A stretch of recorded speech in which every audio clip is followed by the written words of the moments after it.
ଆଜି ଭତ୍ତା ହିତାଧିକାରୀମାନଙ୍କୁ ମିଳିଲା 3,500 ଟଙ୍କା।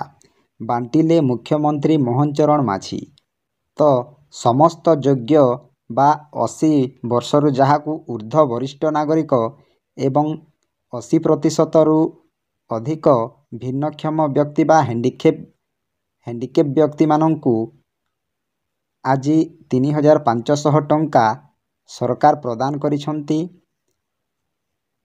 ତ ଯେଉଁମାନେ ଏହି ଭତ୍ତା ଟଙ୍କା ଆଜି ପାଇନାହାନ୍ତି ସେମାନଙ୍କୁ କ'ଣ କରିବାକୁ ପଡ଼ିବ ଏବଂ କେଉଁଠାକୁ ଯିବାକୁ ପଡ଼ିବ ଏବଂ କ'ଣ କଲେ ଶୀଘ୍ର ଏହି ଟଙ୍କା ମିଳିପାରିବ ମୁଁ ଆପଣମାନଙ୍କୁ ଭିଡ଼ିଓ ମାଧ୍ୟମରେ ପ୍ରୋଭାଇଡ଼ କରିବି।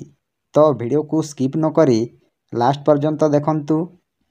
ଆଉ ଗୋଟିଏ କଥା ମୁଁ ଆପଣମାନଙ୍କୁ କହିବି, ଦେଖନ୍ତୁ ବିଜେପି ସରକାର ଇଲେକ୍ସନ୍ ପୂର୍ବରୁ କହିଥିଲେ ଯେ ସମସ୍ତଙ୍କୁ 3,000 ବା 3,500 ଟଙ୍କା ସମସ୍ତ ଭତ୍ତା ହିତାଧିକାରୀମାନଙ୍କୁ ମିଳିବ। ତ ଆଜି ପର୍ଯ୍ୟନ୍ତ ତାହା କାର୍ଯ୍ୟକାରୀ ହୋଇପାରିଲା ନାହିଁ। ତ ସରକାରଙ୍କୁ ଏତିକି ମୋର ଅନୁରୋଧ, ସମସ୍ତ ଯୋଗ୍ୟ ହିତାଧିକାରୀମାନଙ୍କୁ 3,000 ବା 3,500 ଟଙ୍କା ମିଳୁ ବୋଲି ମୁଁ ସରକାରଙ୍କୁ ଅନୁମତି ମାଗୁଛି। ତ ଏହି ଭିଡ଼ିଓଟି ସମସ୍ତେ ଦେଖୁଥିବେ ଏବଂ ସମସ୍ତଙ୍କ ମତାମତ କ'ଣ ଅଛି କମେଣ୍ଟ ସାହାଯ୍ୟରେ ଲେଖନ୍ତୁ ଏବଂ ଭିଡ଼ିଓକୁ ଲାଷ୍ଟ ପର୍ଯ୍ୟନ୍ତ ଦେଖନ୍ତୁ। ମୋ ଚ୍ୟାନେଲକୁ ପ୍ରଥମେ ଆସିଥିଲେ ଗୋଟିଏ ସବସ୍କ୍ରାଇବ୍ କରି ବେଲ୍ ଆଇକନ୍କୁ ଦବାଇ ଦିଅନ୍ତୁ। ଫଳରେ ଏହିପରି ହେଲ୍ପଫୁଲ୍ ନୂଆ ନୂଆ ଭିଡ଼ିଓ ଆପଣମାନଙ୍କଠାରେ ପ୍ରଥମେ ପହଞ୍ଚିବ। ତେଣୁ ଡେରି ନକରି ଚାଲନ୍ତୁ ଭିଡ଼ିଓକୁ ଷ୍ଟାର୍ଟ କରିବା। ଏହି ଖବର ଆଜି 1ଟା 44 PM ପ୍ରକାଶ ପାଇଛି ନ୍ୟୁଜ୍18 ଓଡ଼ିଶାରେ। ତ ଦେଖନ୍ତୁ ମୋ ଚ୍ୟାନେଲ ସବୁବେଳେ ଆପଣମାନଙ୍କୁ ସଠିକ୍ ତଥ୍ୟ ପ୍ରଦାନ କରିଥାଏ ଏବଂ ସଠିକ୍ ଖବର ପ୍ରଦାନ କରି ଆସୁଥିବ।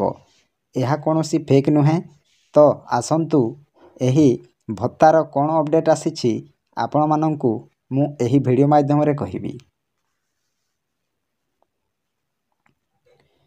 କଥା ଦେଇ କଥା ରଖିଲେ ମୋହନ ସରକାର, ଟଙ୍କା ବାଣ୍ଟିଲେ ମୁଖ୍ୟମନ୍ତ୍ରୀ ମୋହନ ମାଝୀ। ଭତ୍ତା ବଢ଼ାଇଲେ ସରକାର ଆଉ ହିତାଧିକାରୀମାନଙ୍କୁ ଡକାଇ ସିଧାସଳଖ ବାଣ୍ଟିଲେ ଚେକ୍। ଦେଖନ୍ତୁ ଆଜ୍ଞା, ଯେଉଁ କଥା ଦେଇଥିଲେ ସେହି କଥା ମୋହନ ସରକାର ରଖିଲେ, କିନ୍ତୁ ସମସ୍ତ ହିତାଧିକାରୀମାନଙ୍କ ମୁହଁରେ ଏହି ହସ ଫୁଟିଲା ନାହିଁ। ଇଲେକ୍ସନ୍ ଆଗରୁ ସରକାର ଯେଉଁ ପ୍ରତିଶ୍ରୁତି ଦେଇଥିଲେ ତାହା ଆଜି ପର୍ଯ୍ୟନ୍ତ କାର୍ଯ୍ୟକାରୀ ହୋଇପାରିଲା ନାହିଁ। ତେଣୁ ସେହି ପ୍ରତିଶ୍ରୁତିକୁ ଶୀଘ୍ର ପାଳନ କରାଯାଉ ବୋଲି ସମସ୍ତଙ୍କର ଇଚ୍ଛା।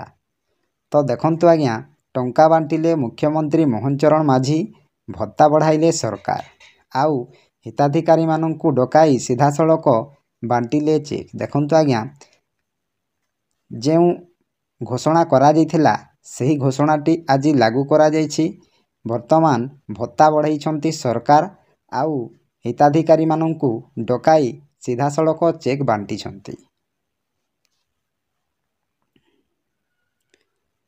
ତାପରେ ହିତାଧିକାରୀମାନଙ୍କୁ ମିଳିଲା 3,500 ଟଙ୍କା। 80 ବର୍ଷ ବୟସରୁ ଉର୍ଦ୍ଧ୍ୱ ବୟସ୍କଙ୍କୁ ଭତ୍ତା ବାଣ୍ଟିଲେ ମୁଖ୍ୟମନ୍ତ୍ରୀ ମୋହନ ଚରଣ ମାଝୀ। କେନ୍ଦୁଝରର ଧରଣୀଧର ବିଶ୍ୱବିଦ୍ୟାଳୟ ପରିସରରେ ଆୟୋଜିତ ସଭାରେ ଟଙ୍କା ବାଣ୍ଟିଛନ୍ତି ମୁଖ୍ୟମନ୍ତ୍ରୀ। ଦେଖନ୍ତୁ ଆଜ୍ଞା, ହିତାଧିକାରୀମାନଙ୍କୁ ମିଳିଲା 3,500 ଟଙ୍କା। ତ କେଉଁମାନଙ୍କୁ ମିଳିଛି ଆସନ୍ତୁ ଜାଣିବା। 80 ବର୍ଷ ବୟସରୁ ଉର୍ଦ୍ଧ୍ୱ, ଯେଉଁମାନଙ୍କୁ 80 ବର୍ଷରୁ ଅଧିକ ହେଉଛି ଏବଂ 80%ରୁ ଅଧିକ ଭିନ୍ନକ୍ଷମ ବ୍ୟକ୍ତିଙ୍କୁ ଏହି 3,500 ଟଙ୍କା ମିଳିଛି। ତ ଏହି ଭତ୍ତା ଟଙ୍କା ବାଣ୍ଟିଛନ୍ତି ମୋହନ ଚରଣ ମାଝୀ। କେନ୍ଦୁଝରର ଧରଣୀଧର ବିଶ୍ୱବିଦ୍ୟାଳୟରେ ଆୟୋଜିତ ସଭାରେ ଏହି ଟଙ୍କା ମୁଖ୍ୟମନ୍ତ୍ରୀ ନିଜେ ବାଣ୍ଟିଛନ୍ତି। ତାପରେ 80 ବର୍ଷ ବୟସରୁ ଉର୍ଦ୍ଧ୍ୱ ବୟସ୍କ ଓ ବୟସ୍କା ବ୍ୟକ୍ତିଙ୍କ ସମେତ ଭିନ୍ନକ୍ଷମ ବ୍ୟକ୍ତିଙ୍କୁ ମଧ୍ୟ ଭତ୍ତା ଟଙ୍କା ବାଣ୍ଟିଛନ୍ତି ମୁଖ୍ୟମନ୍ତ୍ରୀ। ଜାନୁଆରୀ ମାସ ଅର୍ଥାତ୍ ଚଳିତ ମାସରୁ ହିଁ 80 ବର୍ଷରୁ ଉର୍ଦ୍ଧ୍ୱ ସମସ୍ତଙ୍କୁ ମିଳିବ ଟଙ୍କା। ଦେଖନ୍ତୁ ଆଜ୍ଞା, 80 ବର୍ଷ ବୟସରୁ ଉର୍ଦ୍ଧ୍ୱ ଯେଉଁମାନଙ୍କୁ ଅଧିକ ହେଉଛି ଓ ବୟସ୍କା ବ୍ୟକ୍ତିଙ୍କ ସମେତ ଭିନ୍ନକ୍ଷମ ବ୍ୟକ୍ତିଙ୍କୁ ଦେଖନ୍ତୁ ଆଜ୍ଞା, ଯେଉଁମାନେ ହ୍ୟାଣ୍ଡିକ୍ୟାପ୍ ବ୍ୟକ୍ତିମାନଙ୍କୁ ମଧ୍ୟ ସରକାର ଭତ୍ତା ଟଙ୍କା ବାଣ୍ଟିଛନ୍ତି ଏବଂ ଜାନୁଆରୀ ମାସ ଅର୍ଥାତ୍ ଏହି ମାସରୁ ହିଁ 80 ବର୍ଷରୁ ଅଧିକ ବା ଭିନ୍ନକ୍ଷମ ବ୍ୟକ୍ତିଙ୍କୁ ସମସ୍ତଙ୍କୁ ମିଳିବ ଏହି ଭତ୍ତା ଟଙ୍କା।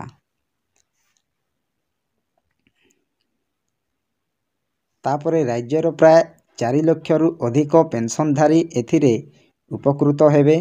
ଉଭୟ ମଧୁବାବୁ ଭତ୍ତା ଯୋଜନା ଓ ଜାତୀୟ ସାମାଜିକ ସୁରକ୍ଷା କାର୍ଯ୍ୟକ୍ରମ ଅଧୀନରେ 80 ବର୍ଷ କିମ୍ବା ତଦୁର୍ଦ୍ଧ୍ୱ ବୟସ୍କ ଭତ୍ତା ହିତାଧିକାରୀ ଏବଂ ଶତକଡ଼ା 80 କିମ୍ବା ତଦୁର୍ଦ୍ଧ୍ୱ ଭିନ୍ନକ୍ଷମତା ଥିବା ହିତାଧିକାରୀଙ୍କ ଭତ୍ତା ରାଶି ବୃଦ୍ଧି କରିଥିଲେ ରାଜ୍ୟ ସରକାର। ଦେଖନ୍ତୁ ଆଜ୍ଞା, ରାଜ୍ୟର ପ୍ରାୟ 4 ଲକ୍ଷରୁ ଅଧିକ ପେନ୍ସନଧାରୀ ଏଥିରେ ଉପକୃତ ହେବେ।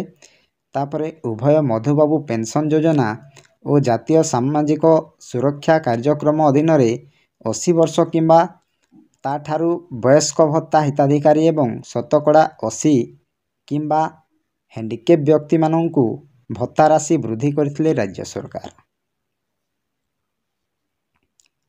ତାପରେ ମଧୁବାବୁ ଭତ୍ତା ଯୋଜନା ଓ ଜାତୀୟ ସାମାଜିକ ସୁରକ୍ଷା କାର୍ଯ୍ୟକ୍ରମ ଅଧୀନରେ 80 ବର୍ଷ କିମ୍ବା ତଦୁର୍ଦ୍ଧ୍ୱ ବୟସ୍କ ଭତ୍ତା ହିତାଧିକାରୀ ଏବଂ ଶତକଡ଼ା 80 କିମ୍ବା ତଦୁର୍ଦ୍ଧ୍ୱ ଭିନ୍ନକ୍ଷମତା ଥିବା ହିତାଧିକାରୀ ଏଣିକି 3500 ଟଙ୍କା ପାଇବେ। ଦେଖନ୍ତୁ ଆଜ୍ଞା, କେଉଁମାନେ ଏହି 3500 ଟଙ୍କା ପାଇବେ ନା ମଧୁବାବୁ ଭତ୍ତା ଯୋଜନା ଓ ଜାତୀୟ ସାମାଜିକ ସୁରକ୍ଷା କାର୍ଯ୍ୟକ୍ରମ ଅଧୀନରେ 80 ବର୍ଷ ଯେଉଁମାନଙ୍କୁ ହେଉଥିବ ଏବଂ 80%ରୁ ଅଧିକ ଭିନ୍ନକ୍ଷମତା ବ୍ୟକ୍ତି ବା ହ୍ୟାଣ୍ଡିକ୍ୟାପ୍ ବ୍ୟକ୍ତି ହିତାଧିକାରୀମାନଙ୍କୁ ଏଣିକି ସବୁ ମାସରେ ହିଁ 3500 ଟଙ୍କା ପାଇବେ। ତେବେ ଏହି ନିଷ୍ପତ୍ତି ଚଳିତ ମାସ ଅର୍ଥାତ୍ ଜାନୁଆରୀ 2025ରୁ ହିଁ ଲାଗୁ କରାଯିବା ନେଇ ସରକାର ଘୋଷଣା କରିଥିଲେ। ଆଉ ଘୋଷଣା ମୁତାବକ ଟଙ୍କା ବାଣ୍ଟିଛନ୍ତି ରାଜ୍ୟ ସରକାର। ଦେଖନ୍ତୁ ଆଜ୍ଞା, ଏହି ନିଷ୍ପତ୍ତି ଚଳିତ ମାସ ଅର୍ଥାତ୍ ଜାନୁଆରୀ 2025ରୁ ହିଁ ଲାଗୁ କରାଯିବା ନେଇ ସରକାର ଘୋଷଣା କରିଥିଲେ। ଆଉ ଘୋଷଣା ମୁତାବକ ଟଙ୍କା ବାଣ୍ଟିଛନ୍ତି ରାଜ୍ୟ ସରକାର। ଦେଖନ୍ତୁ ଆଜ୍ଞା, ସମସ୍ତ ଯୋଗ୍ୟ ହିତାଧିକାରୀମାନଙ୍କୁ ଏହି ଟଙ୍କା ମିଳିସାରିଛି। ତ ଯେଉଁମାନଙ୍କୁ ଆଜି ଏହି ଟଙ୍କା ମିଳିନାହିଁ ସେମାନେ ଆପଣଙ୍କର ବା ନିଜର ପଞ୍ଚାୟତର ସରପଞ୍ଚ କିମ୍ବା ପିଓ ଆଜ୍ଞାମାନଙ୍କ ସହିତ ଯୋଗାଯୋଗ କରନ୍ତୁ।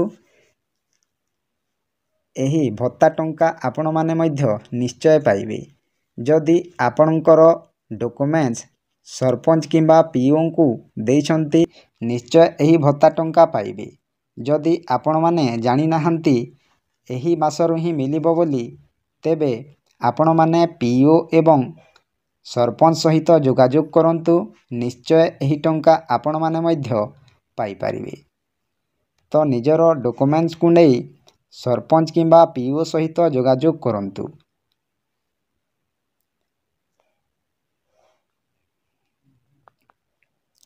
ତାପରେ ଭତ୍ତା ବଢ଼ାଇବା ପୂର୍ବରୁ ନିଷ୍ପତ୍ତି ହୋଇଥିଲା। କେବଳ ସେତିକି ନୁହେଁ, ନିର୍ବାଚନ ପୂର୍ବରୁ ମଧ୍ୟ ବିଜେପି ତାର ନିର୍ବାଚନୀ ମାନିଫେଷ୍ଟୋରେ ଭତ୍ତା ବଢ଼ାଇବାକୁ ଘୋଷଣା କରିଥିଲା। ଦେଖନ୍ତୁ ଆଜ୍ଞା, ଭତ୍ତା ବଢ଼ାଇବା ପାଇଁ ପୂର୍ବରୁ ନିଷ୍ପତ୍ତି ନିଆଯାଇଥିଲା। କେବଳ ସେତିକି ନୁହେଁ, ନିର୍ବାଚନ ପୂର୍ବରୁ ମଧ୍ୟ ବିଜେପି ତାର ନିର୍ବାଚନୀ ମାନିଫେଷ୍ଟୋରେ ଭତ୍ତା ବଢ଼ାଇବାକୁ ଘୋଷଣା କରିଥିଲା। ଦେଖନ୍ତୁ, ଭତ୍ତା ବଢ଼ାଇବା ପାଇଁ ନିଷ୍ପତ୍ତି ହୋଇଥିଲା, କିନ୍ତୁ ସମସ୍ତଙ୍କର ଭତ୍ତା ଆଜି ପର୍ଯ୍ୟନ୍ତ ବଢ଼ାଇ ନାହାନ୍ତି। ତ ସମସ୍ତଙ୍କ ମନରେ ଗୋଟିଏ ପ୍ରଶ୍ନ ହେଉଥିବ କି ସମସ୍ତଙ୍କର ଭତ୍ତା ବଢ଼ାଇ ଦିଆଯାଉ ଏବଂ ଯେଉଁ ପ୍ରତିଶ୍ରୁତି ଦେଇଥିଲେ ସେହି ପ୍ରତିଶ୍ରୁତି ପାଳନ କରାଯାଉ। ତାପରେ କିଛି ଦିନ ପୂର୍ବରୁ ସ୍ୱାଧୀନତା ସଂଗ୍ରାମୀଙ୍କ ଭତ୍ତା ବଢ଼ାଇବା ନେଇ ଘୋଷଣା କରିଥିଲେ ରାଜ୍ୟର ମୋହନ ସରକାର। 38ତମ ସ୍ୱାଧୀନତା ସଂଗ୍ରାମୀ ଦିବସ ସମାରୋହରେ ମୁଖ୍ୟମନ୍ତ୍ରୀ ଭତ୍ତା ବଢ଼ାଇବାକୁ ଘୋଷଣା କରିଥିଲେ। ଦେଖନ୍ତୁ ଆଜ୍ଞା, କିଛି ଦିନ ପୂର୍ବରୁ ମଧ୍ୟ ସ୍ୱାଧୀନତା ସଂଗ୍ରାମୀଙ୍କ ଭତ୍ତା ବଢ଼ାଇବା ନେଇ ଘୋଷଣା କରିଥିଲେ ରାଜ୍ୟର ମୋହନ ସରକାର। ତାପରେ 38ତମ ସ୍ୱାଧୀନତା ସଂଗ୍ରାମୀ ଦିବସ ସମାରୋହରେ ମୁଖ୍ୟମନ୍ତ୍ରୀ ଭତ୍ତା ବଢ଼ାଇବାକୁ ଘୋଷଣା କରିଥିଲେ। ତାପରେ କାରାବରଣ କରିଥିବା ସବୁ ସ୍ୱାଧୀନତା ସଂଗ୍ରାମୀମାନଙ୍କର ପେନ୍ସନକୁ 10,000ରୁ 20,000 ଟଙ୍କାକୁ ବୃଦ୍ଧି କରିଥିଲେ ରାଜ୍ୟ ସରକାର।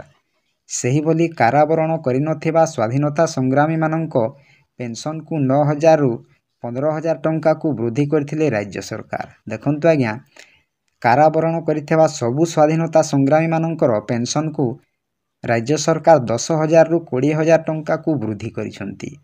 ତାପରେ ସେହିଭଳି କାରାବରଣ କରିନଥିବା ସ୍ୱାଧୀନତା ସଂଗ୍ରାମୀମାନଙ୍କ ପେନ୍ସନକୁ 9,000ରୁ 15,000 ଟଙ୍କାକୁ ସରକାର ବୃଦ୍ଧି କରିଛନ୍ତି।